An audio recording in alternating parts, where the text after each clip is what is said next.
All right, Zig here at the top. Today on the show, we have the return of Allan and Barb Vest of Double V. Allan and Barb are great. It's great to have them back on the show talking about their new EP they have coming out called Periscope at Midnight. It's available on all the streaming platforms. And what's cool about this EP is it features some of the Starlight Mints, which was Allan's first band.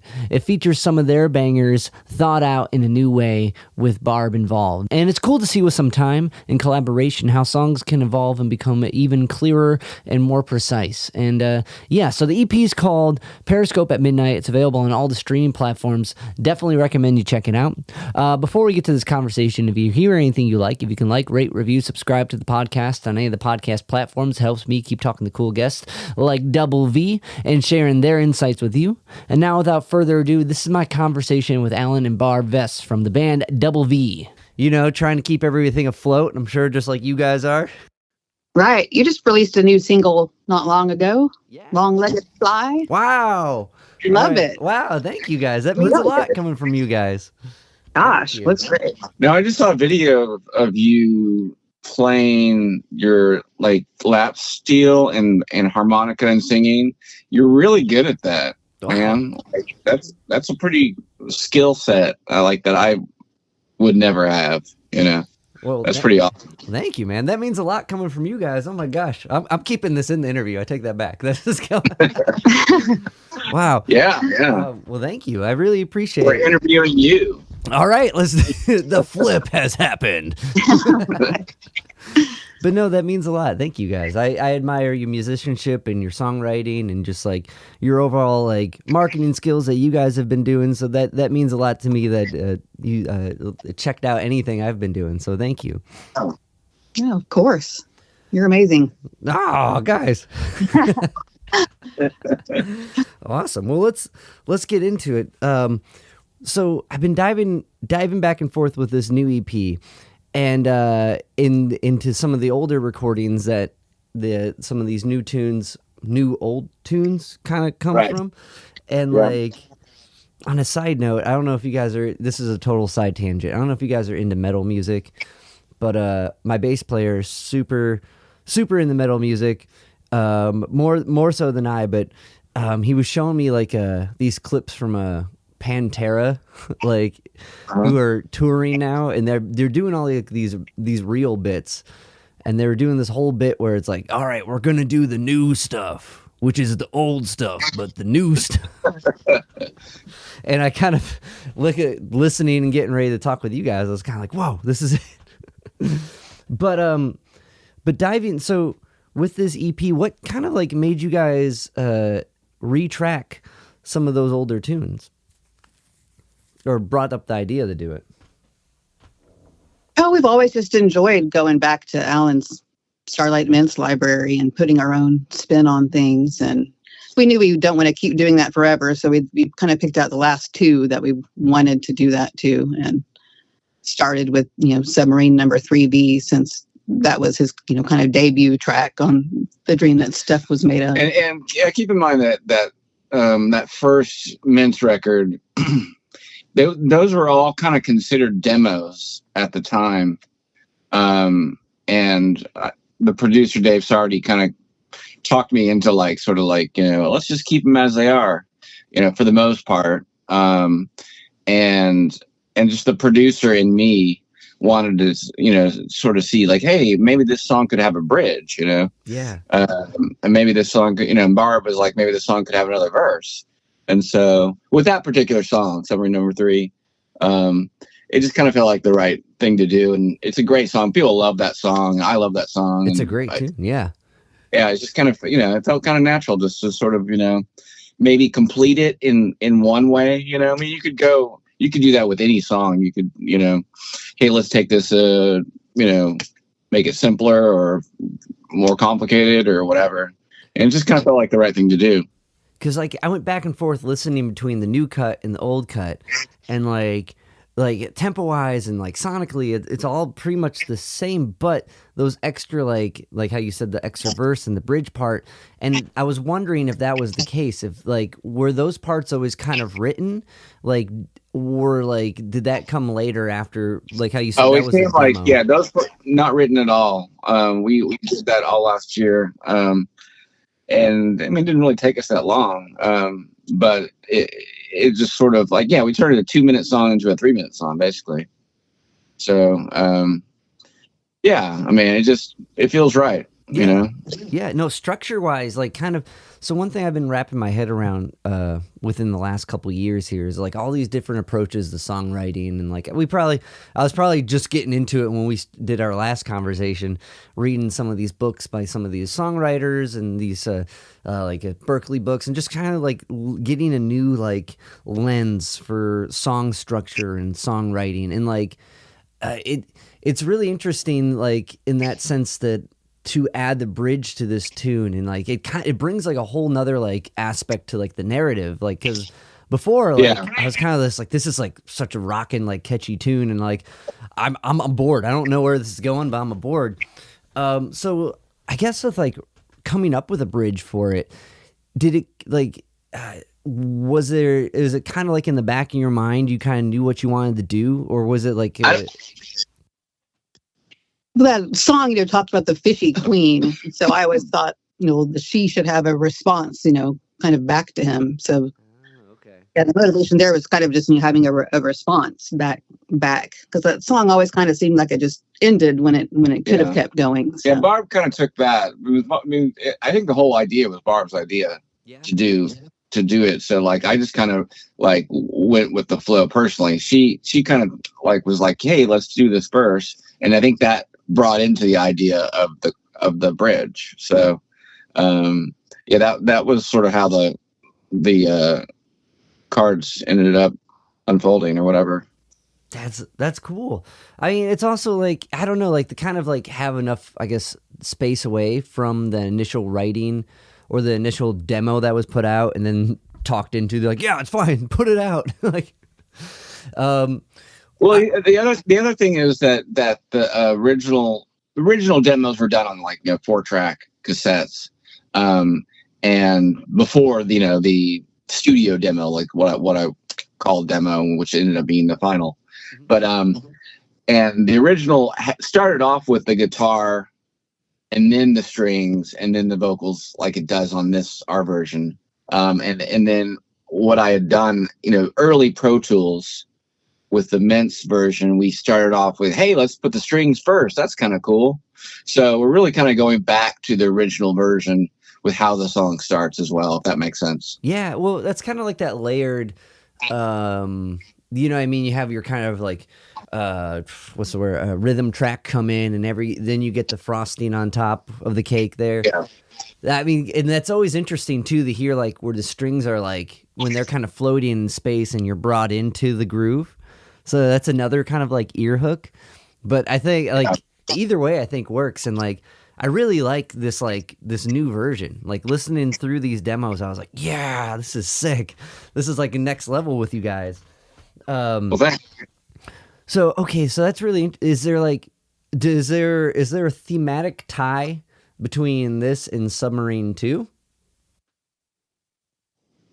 Oh, Submarine 2, off of Drowaton. Yeah. Well, we were talking about this the other day. Back in the day, I was writing these.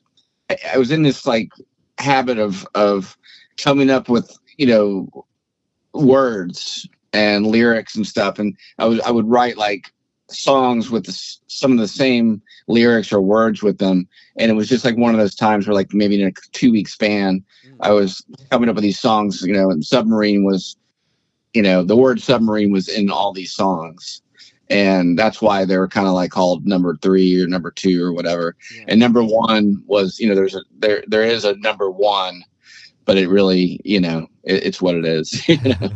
So.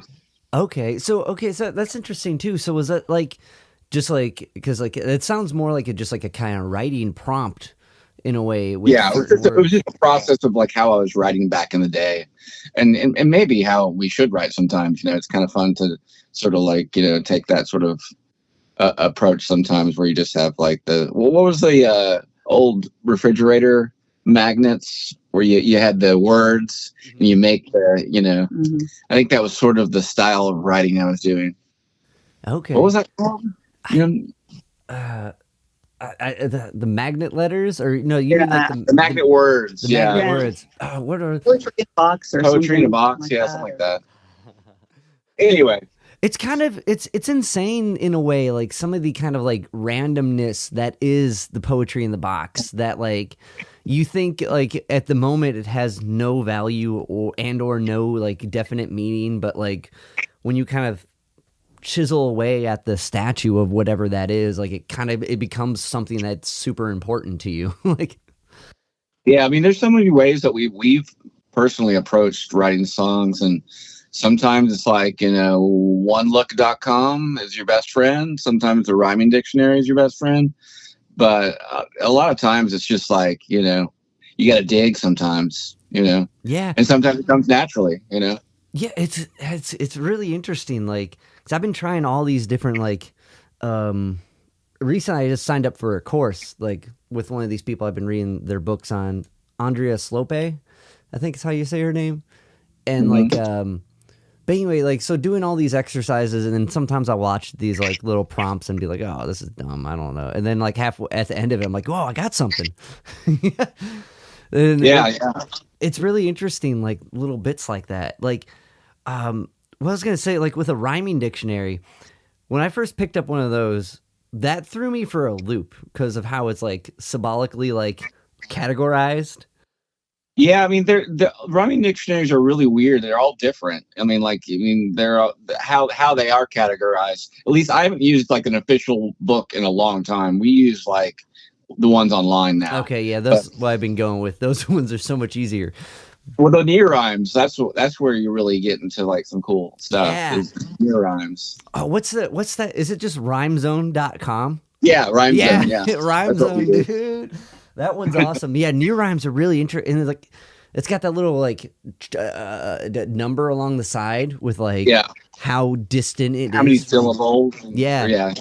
It's really, because like one of the books I was reading by a dude named Pat Patterson, and like he was like having all these techniques with flipping through a rhyming dictionary. So I bought one of these rhyming like dictionaries for like, $6 somewhere.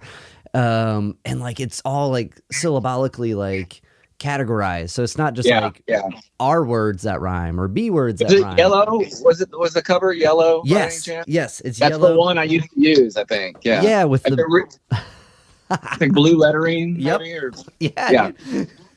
That's the one. That's a good one. That was like the best one. I think at the time that one's been out for quite a while. Yeah. Well, I mean, like, if whoever authored the rhyming dictionary, I think they've done it. Like, that mad scientist. And that, I think I have that, but it's all in like different. Like I used it so much that's in different, pieces and stuff. And like I think I lost half of it.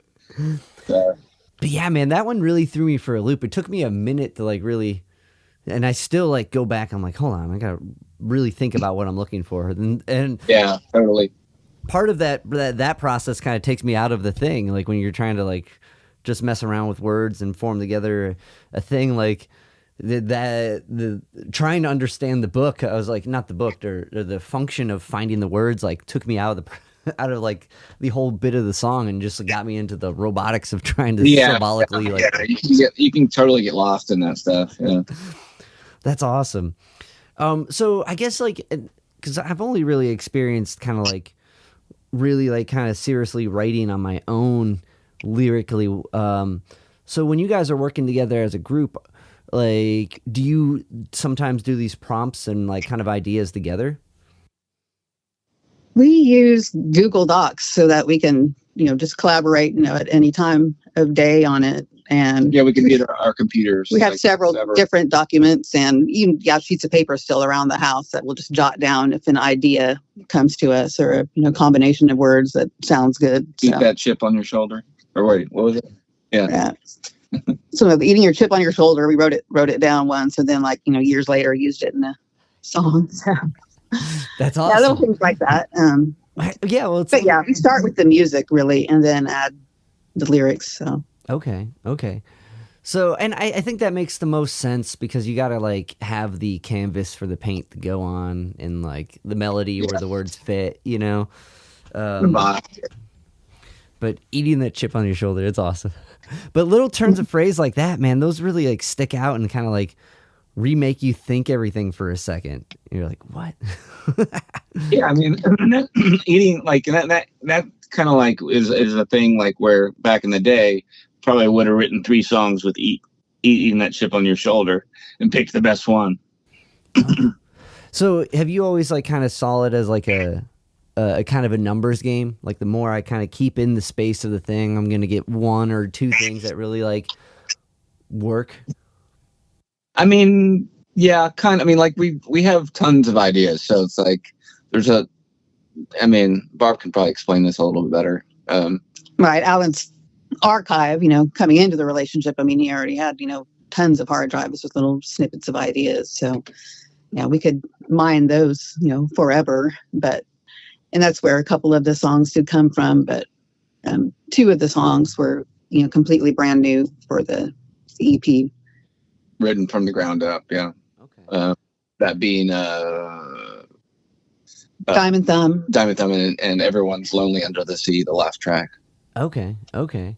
So with those 2, when you guys were like, what like initially? So since those weren't mined from past like riffage or lyric lines, was there like how did those 2 like? Let's kind of get into the birth of those 2 songs. With like Diamond Thumb, was that like one you pitched, Barb, or was that an idea, or like lyrically? It usually is me that finds the clip that we want to base things on, and then we usually have a list of like 20 things or whatever. It just depends on like the thing, but yeah, I mean Barb spearheaded this album for sure. So. But yeah, I mean that, like Diamond Thumb, I don't even really recall how the groove and it was definitely drums, bass, and the hook, the do do do do do do do. And I really don't recall like how it started. Yeah, that one was we did that second, so it's been we worked pretty hard on that one. I mean, once we had the idea, so it's kind of hard to. And Everyone's Lonely Under the Sea, there was just a little, like 45-second. And drums and bass, right? Yeah, a little part that Allan had come up with not long ago. And we had been dealing with a personal issue and had a lot on our plate and weren't really sure if we were going to be able to get another song done or not. And I just kind of went upstairs, closed the door, and wrote out the lyrics and the melody within about 15-20 minutes and came down and we started working on it and had that song done probably about a week, 10 days later. Yeah, you had the whole idea for a bridge for it to break down into the time changing, the 3/4 bridge, and we just kind of busted it open. So like it sounds like with coming up with like a kind of, was that like a song block or a writer's block at that moment? Like when you say you weren't sure you weren't able to come up with another idea for a song, or like would be able to finish I don't think. it? I mean, we've had writer's block before with songs, but no. I mean, like we have so much. Like Barb said, we have so much to pick from. It was just kind of like it was. That one in particular, to be slightly more specific, we were facing constant harassment from someone so it was just a very, very challenging, scary time, and other just things going on where I just felt silenced and powerless to a certain extent. And so it just kind of motivated me to think, okay, just to think about, being under the water, just taking the time that I need or, anybody needs to work things out and then come back to the surface, stronger than ever, that kind of thought. Yeah. Well, and just like when the idea of being isolated like that, in like when you think of something like the sea or the ocean where everything is a giant, basically, in my lack of metaphor, a giant shark. It's kind of a train of thought I was going down the other day, just like, man, it would suck to be a fish because everything is trying to consume you. Like, it's just like, the sea's beautiful unless you're a smaller fish. Like, right.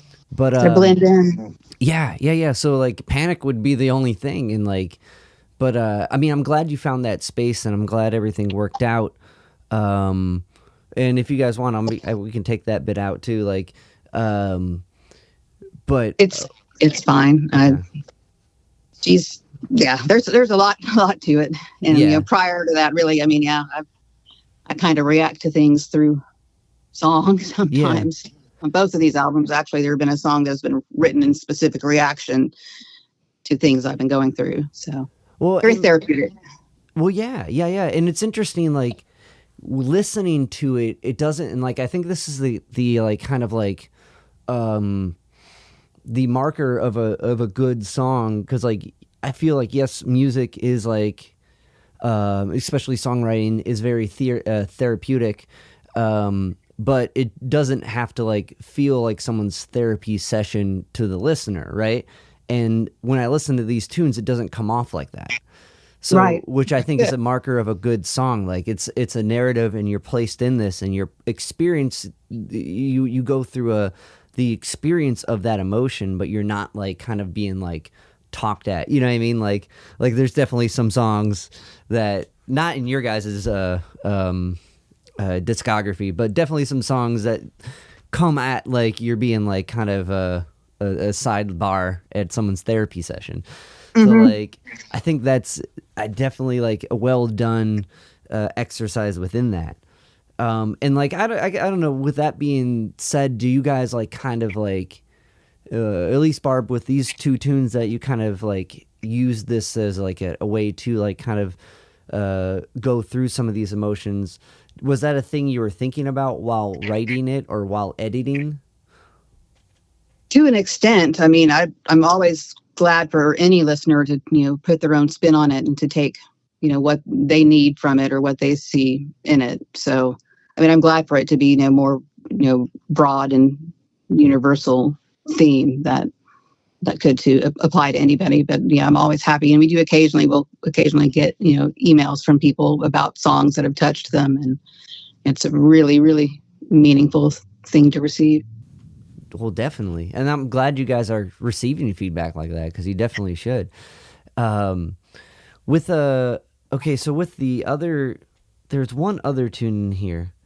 Because, well, actually, is this like a half of is there another half to this? Like with this EP, is there going to be more to it?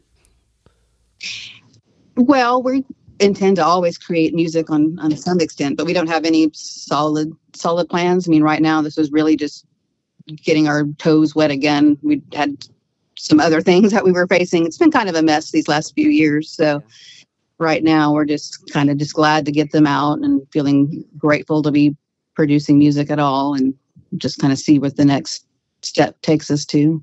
Well, that's awesome. I'm glad, because like it's one of those like do you get like it's one of those things like with anything like creative wise, but like when you're participating in some type of scene and you're putting your soul and your music out there, and you're mingling with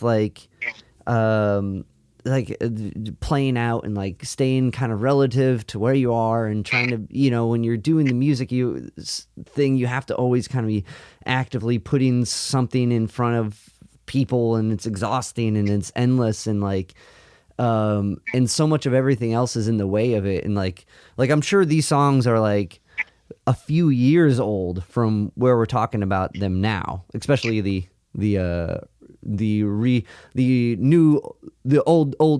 song. Right.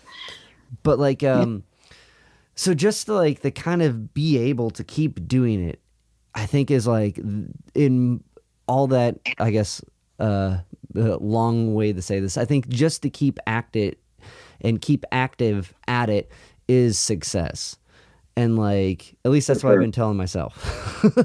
Right. Yeah, I definitely agree with that. Yeah.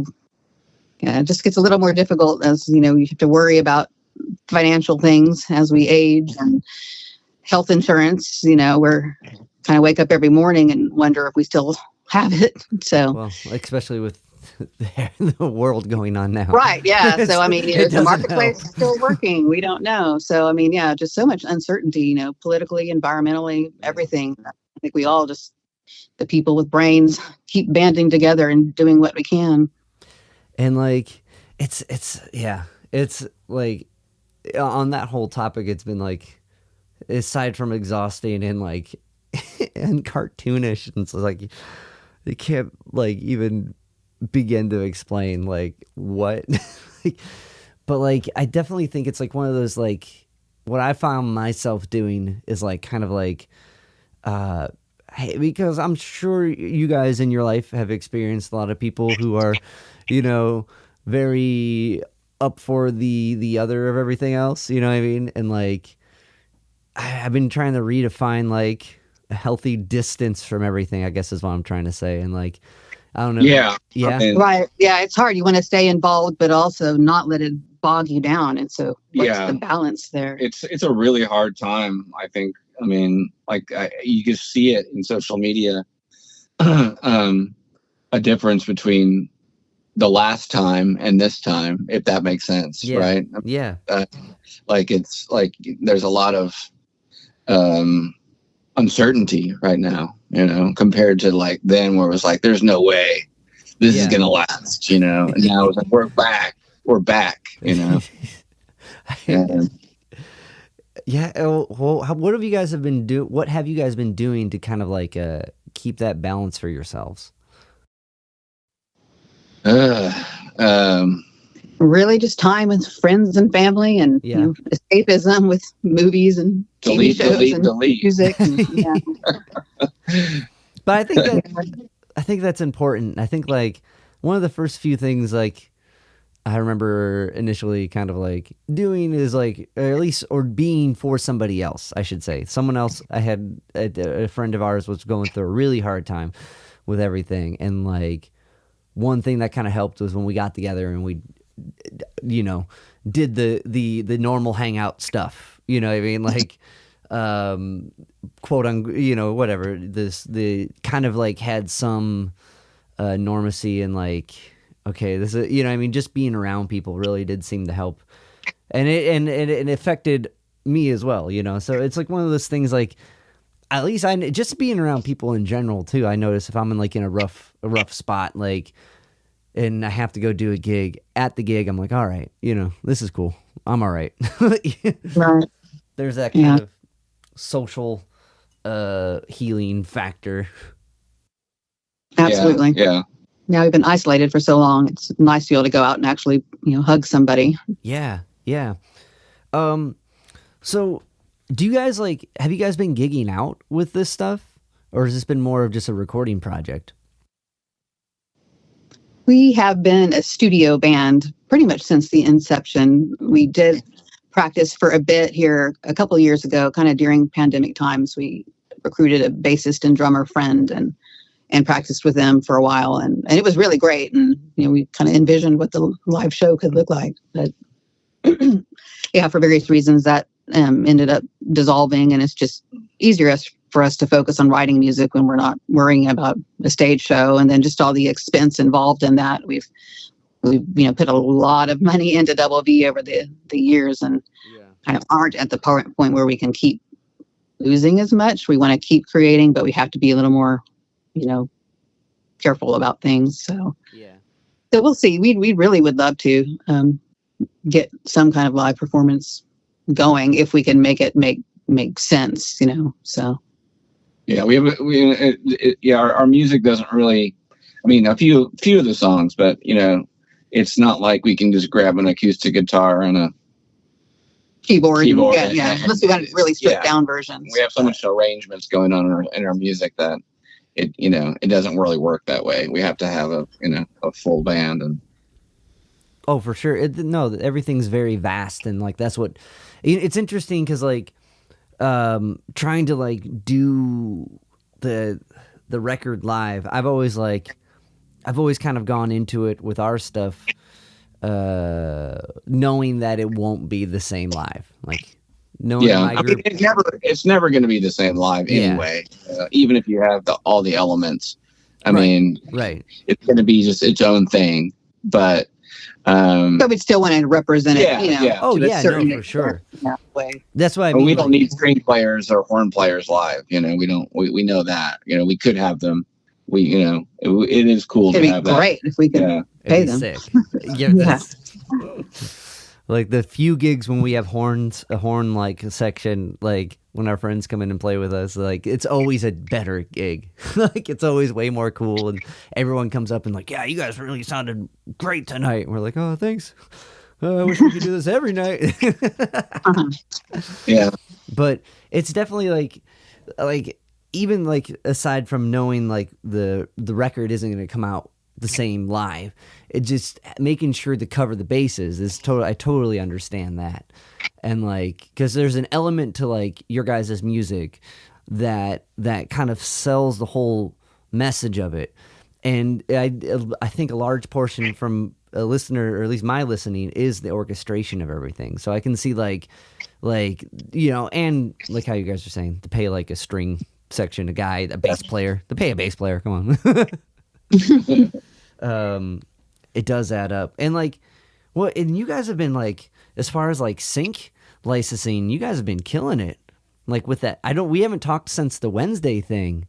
That's awesome. I wouldn't say killing it, but okay, yeah. well, from my perspective, I'll say killing it. Right. We were so grateful and excited for that to happen. We have a music publisher, Bank Robber Music, Rough Trade Publishing, and they keep an eye out for opportunities. And yeah, the Wednesday one, we're so excited to hear about it, and then the possibility. And then it was so long, we kind of thought that we hadn't landed it. And then by a few weeks before it aired, got the final okay on it. And it was, just really thrilling to get to support any of Tim Burton's work like that. So that's sick.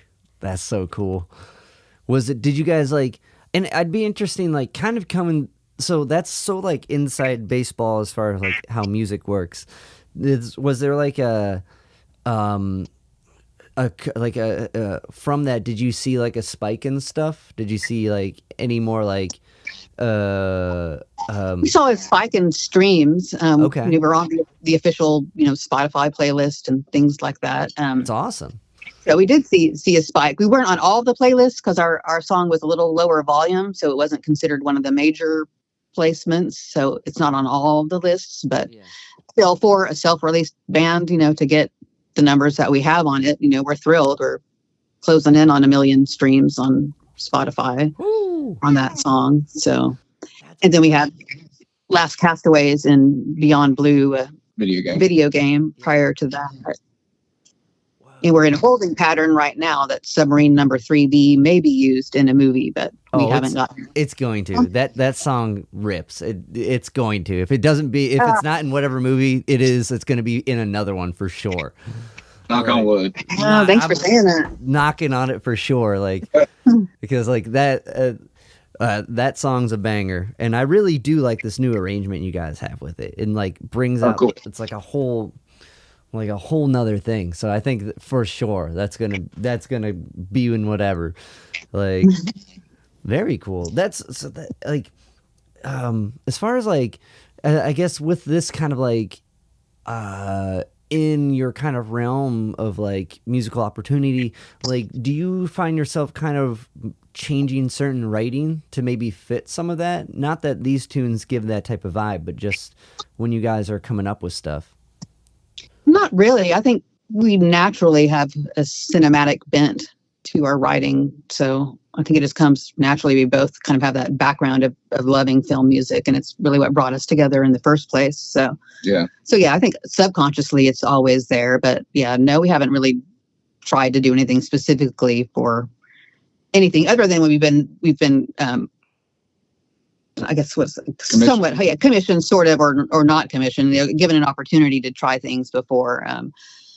Like for a Better Call Saul, we were asked to attempt doing a Harry Nilsson song, a cover, and got to the end of it, and they said it was one of the best versions that they'd heard, but they ended up going with another group. So you sometimes have those opportunities. Yeah. It's the best version, but we didn't go with thanks, guys. I think the compliment lands. Well, it's hard sometimes because we did it here in the studio, but we didn't mix it, we usually go when we're at the mixing stage. We usually go with our friend Wes Sharon in Norman at 115 Studio, and we just self mix for that kind of thing. You don't want it we don't want to spend $400 or whatever on a and they're not expecting us to have a completed project, but I think a lot of times they want someone wants to hear something very polished, and I don't know if it's worth it or not sometimes to go that extra distance. But yeah, our version was pretty cool. That's awesome. Are you guys going to put it out at? Oh, I don't. We've talked about it. Yeah, maybe. Yeah. We'll see. We've got another public domain song that we also had another similar thing where they all loved it, but ultimately couldn't use it. And we did go ahead and mix and master that one, and might put it out sometime if whether or not it gets used for something. So okay, it's got the tough skin that has to come from this type of a jury of sending your stuff in, you know what I mean? I don't think there's any way that prepares you for it, but it also kind of makes me think of people who go for acting, auditioning for roles and stuff, it's the music equivalent of that. But have you guys just for your own kind of mental health, how do you handle something like that where you put all this work into it and it's great and they acknowledge it's great, but it's still a no? What kind of boundaries or how mental processes or what? I think it depends on the thing. I mean, we had a song. I'm gonna forget the name of the song, but we had a song that evolved from a TV commercial to a full-fledged song. One of our Ladder for the People. Yeah, Ladder for the People is the name of the song, off of a EP, off of our EP, Birds and Bats, right? Songs for Birds and Bats. Yeah. Yeah. So sometimes something that we put a lot of time into and didn't get it, we can still use the bones on something else. So yeah, and actually, I think that there was another thing we tried to use that same idea for. I think it was a children's television show, an animation that didn't get picked up. And then so there was a light at the end of the tunnel for that idea, So it was actually in a commercial, a local commercial. We're not gonna say who it was. And then it was for a TV. Not gonna say the name of the company. And then it ended up being a pretty cool song, So I mean. So it's not always just wasted time. I mean, sometimes it is a little we're in the middle of stuff and then we know we're get this opportunity and we stop what we're doing and focus on this and then don't get it. Sometimes, it is a little depressing, but, we're always glad to have the opportunity in the first place to throw our hat in the ring at all. And it's also it also becomes another, you're saying, it becomes another, if it doesn't pan out, it becomes another thing, that we can pick from for the future, So, another idea in the books. So I mean, it's keeping it it is not a loss, but another opportunity to be. And I think that's I think that's an expert headspace to get in with that. You know what I mean? I can understand. I would feel pretty bummed out, but I do find myself kind of looking at the spot where I'm at and trying to make the best wherever from where I'm standing. And that sounds like you guys are doing the same thing in your way. And that's awesome. Cause it is pretty amazing to have all these opportunities you guys are getting to get stuff on movies and programs you are. That's pretty wicked. Right. We do feel really, really lucky and grateful about that. Yeah, for sure. Oh, Barb, last time we talked, did you ever check out Mark Cousins, the filmmaker? I don't think we did. Okay. Remind me? He did this a giant documentary called The Story of Film. I think right after or before we talked, I did an interview with Mark, and we were talking about film and scoring for film last time. And I think I brought him up, and you guys weren't familiar, I was like, oh, you gotta check out Mark Cousins. So I just remember. Sorry, missed that note. We'll look them up now. It's all good for the next I'm one. taking a screenshot right now. Very good, very good. So like with the one cover and like, I guess like it's interesting too. So like with Double V, you mentioned like kind of putting a lot of money into it, and like I think a lot goes into it more than people know. Like to even like record and like how you guys said, have it mixed and have it mastered, and then pitch it to somebody to yes and it or no and it. You know what I mean? Like a lot goes into like, or even just keeping up a store online or like a website's presence. It's like, oh yeah, it's hundreds of dollars. Yeah, it's all this stuff just to be on the marquee. You know, no tickets sold just to be on the marquee. Like, yeah, it's pretty expensive between. I mean, we re-record everything ourselves, so it's like there's no time. You know, is right. It could be worse. We're really lucky to have the studio here at the house, so we don't have to pay, you know, by the hour. You know, we wouldn't be able to do it if we had to do that. So. Well, yeah. Well, that's like a whole nother like, the time and like how many takes it takes to get the verse right and how many re-edits we had to do. But also, I guess like the cool thing about that, since you guys have that access there, is you can walk away from it and like come back to it whenever. Right. Yeah. It's kind of 24/7. Yeah. And we can come in here. So. And I don't know if we kind of got into this last time, but I'll be interested to know. And if so, it's probably, I mean, I gotta imagine it's an evolving process, but just like, do you guys have like a balance of when we're in writing mode and when we're like just doing the dishes? You know what I mean? Like, yeah, for sure. I mean, like I think we're always in writing mode to a certain extent. Yeah, we're always ready to be in writing mode too. I mean, like, but like when we're in official, like Double V, you know, album mode, you know, that is a thing. I think that's different than, you know. Yeah, we're definitely more focused and on deadlines and trying to get things. So there are two sides of the coin there, where like you said, doing dishes and making, you know, lunch and dinner and, you know, but yeah, I mean, it's pretty yeah, it's really awesome when we're in the middle of making a record. It's always, it's, you know, these light bulbs are everywhere, you know, going off. Right. And we weren't even intending necessarily on releasing an EP when we started on Submarine. It was really just getting our feet wet. And it could have been an full album. We didn't know, you know. And all the songs are in order of how we did it too on the EP. So we started off with Submarine number 3. Then we went to, what's this next song? Diamond Thumb and Inside of Me, and then Modern Times, Natural Pleasure.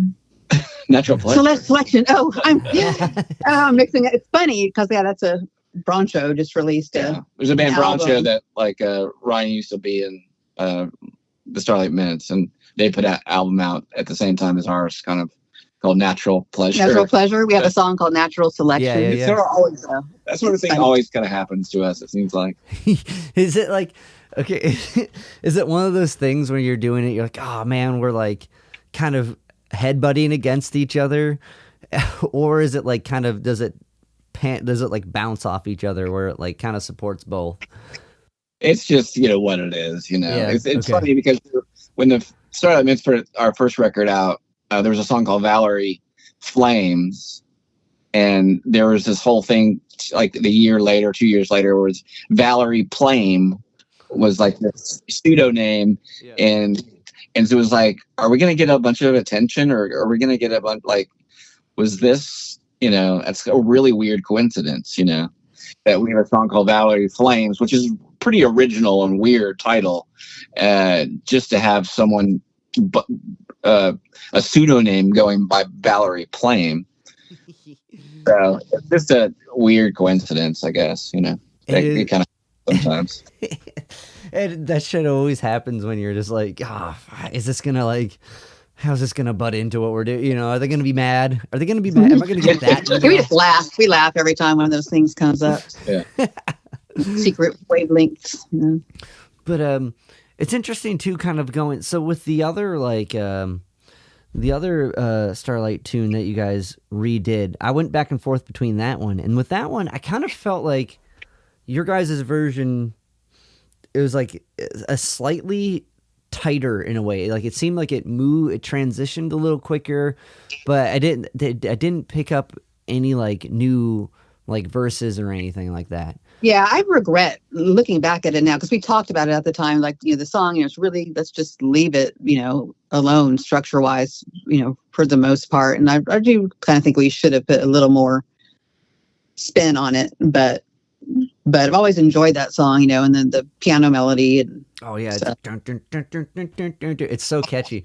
But yeah, the biggest thing on that one is I originally wrote it in C minor, and then the Mints version I didn't really pitch it up. I just I had a 8-track cassette at one point and just pitched it up a little bit, and so I had a version that was in C sharp minor, and that just sort of stuck. And I'm just kind of like, let's go back to the original. Yeah, for whatever reason, it's not a big difference between a half step, a C minor, and a C sharp minor, but it definitely has a vibe to it, so it's in a different key, Okay. Yeah, because I was trying to I heard there was a sonic difference, and part of it, what I was trying to I was looking, I guess, since I listened to the Submarine, I was like, okay, they added bits here. I was going in between, trying to where do they add stuff, and the only thing I thought maybe, and I think maybe it's my ear just hearing the pitch difference, was the in between the verses, right?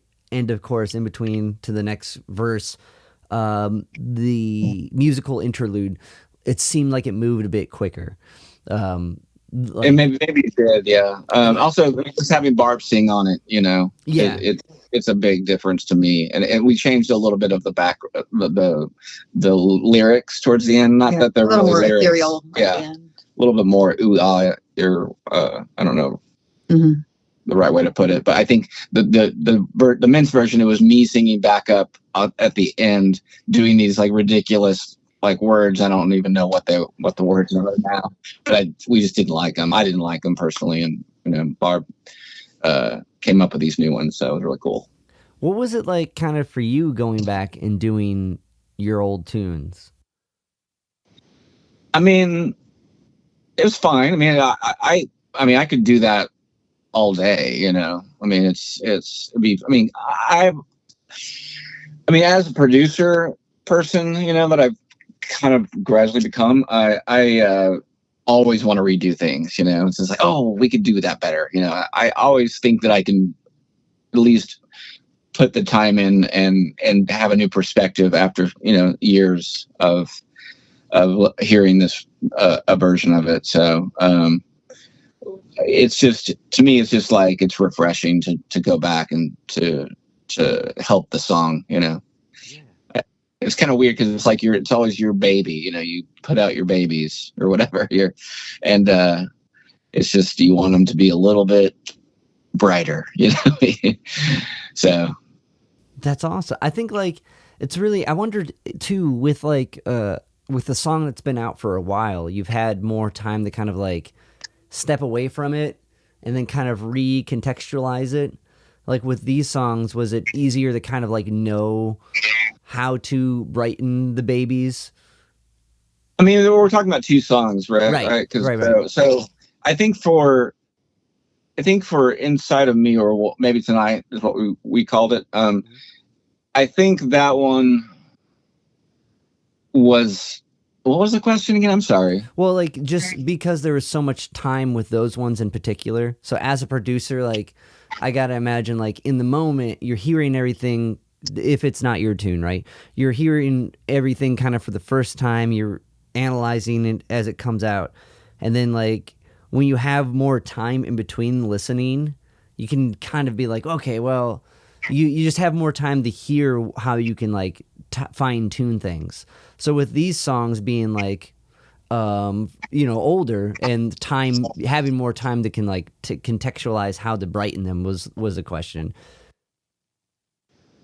I think having different collaborator is really what. Yeah. Okay. What, Yeah. I mean, that's definitely the thing with these two songs is that Barb spearheaded both those ideas.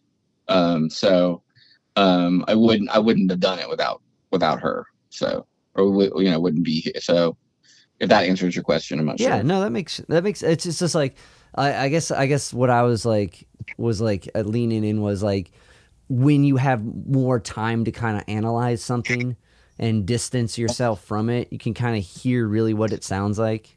Yeah, you know what I mean, like because you're emotionally like kind of detached. Yeah, I've worked so hard on both of those songs over the years that it's hard to say. I mean, like they've gone through so many changes. So at this point, I'm just kind of like happy, where they're at, and so, yeah.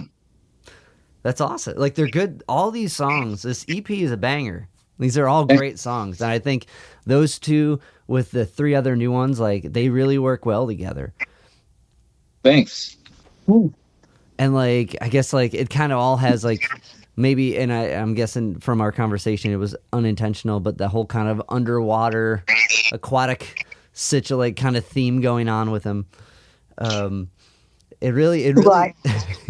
That's when we thought we were going to expand it into an album and we want more of a theme. So when we were working on that last song, decided deliberately for it to have some sort of nautical theme, and it just worked out well with what was going on at the time anyway. Yeah, in the grand scheme of themes, it's like if we, did a greatest hits of everything. I mean, there's so many nautical songs, in the history, of both of us. I mean, like it's a little funny. Last Castaways too. Yeah, Last Castaways. I mean, you have the other submarine number, whatever song you got.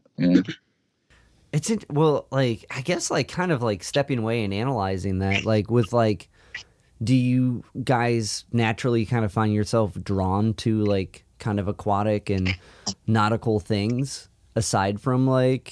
I do for sure. I mean, like, I mean, we're in Oklahoma, so we're yearning for the sea. Right. Just love to travel in general, and just experience different environments and atmospheres and cultures. So. Yeah, for sure. And like, I think just like when I think about like, as far as like sensory writing or whatever, or just writing the sea or aquatic things kind of have like a thing that's super inviting and welcoming right away for you to like experience them.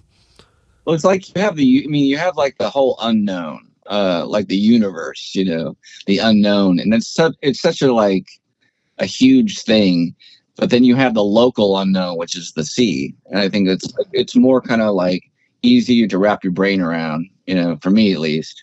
And it's like they say, we've only discovered what, small percentage of what's in the sea, Yeah. And so it's kind of fascinating. Oh yeah, of course. Like it's crazy to think like it's kind of like the quantum and the like what's the opposite of quantum physics? The space. I'm trying. You're talking to the wrong person here. Okay, I'm blanking right now. But just like the idea of the macro and micro of the unknown in the way like with the ocean, like it's this giant body of water, and just like I think the only thing we know more about it than space is the perimeter. Like, and don't take your little homemade submarine. Oh God, think it's gonna work all the time. That should have been more of a submarine number 35 or something. They should have had a couple more goes with that one. I mean, I don't mean to make fun of that whole thing. I'm not trying to. It's very sad that happened. Oh, for sure. Not to punch down. Yeah. But awesome. Well, you guys, I love catching up with y'all, and the new tunes are amazing, and I'm sure the next batch is going to be equally as amazing. So.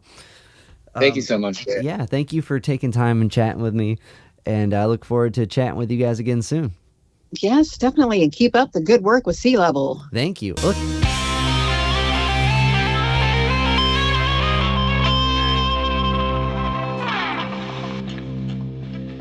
Yo, Spike Spiegel here. You just listened to Zig At The Gig podcast. Keep riding the bebop. See you, Space Cowboy. Bang.